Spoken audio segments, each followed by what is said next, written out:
And you could call this just one of Justin Trudeau's many failings in the last 4 years. When he took office in 2015, he had everything going for him.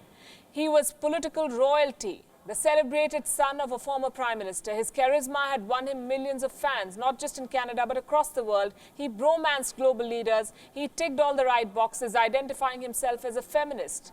But the star has dimmed since then. Justin Trudeau, the Justin Trudeau of 2019, is an embattled prime minister, hit by many scandals and fighting for a second chance. It's time for a change in this country, my friends, a real change. Justin Trudeau kicked off his re-election campaign on a high. Until this bus crashed into his plane in British Columbia. A local journalist remarked on Twitter that the Liberal bus just crashed into the Liberal plane wing. Right Honourable Prime Minister. Those words also personify Justin Trudeau's first term in office. When he first took office, Trudeau was the darling of the Liberals. He wasn't just popular at home. The global press just couldn't get enough of the Canadian Prime Minister. Even his socks became a talking point among experts.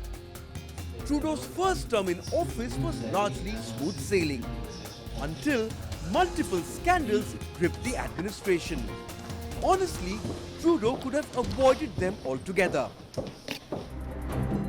For starters, the Canadian Prime Minister's 8-day-long visit to India was a disaster.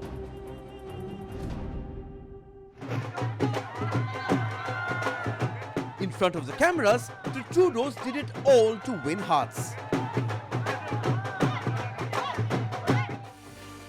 He hung out with Bollywood stars, paid a visit to the Golden Temple, and didn't hesitate in breaking out traditional Indian outfits. But behind the scenes, it all went downhill.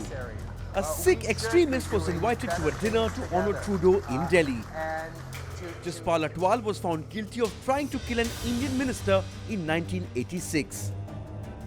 Several years later, he was seen posing for photographs with Trudeau's wife Sophie. Certainly, New Delhi wasn't happy with this photograph. At home, more self-inflicted wounds caused considerable damage to the Trudeau administration. In February this year, the Canadian Prime Minister and his team were accused of pressurizing Jody Wilson-Raybould, the former Attorney General of Canada. It is alleged that she was forced to settle a case against a firm out of court, SNC Lavalin. This engineering firm is based in Trudeau's home province of Quebec and was charged with bribery and corruption.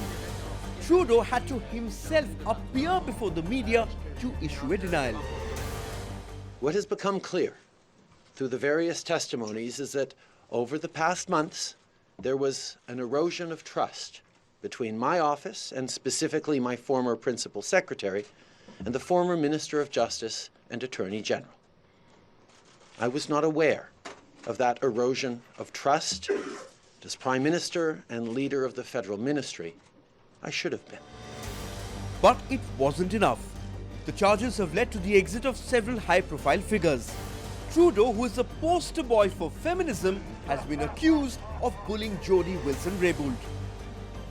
Despite a strong record at home and abroad, this election will be the toughest challenge that Trudeau had to face in his political career. It's a neck-and-neck battle between him and Andrew Scheer from the Conservative Party. Bureau Report, Wion, World is One.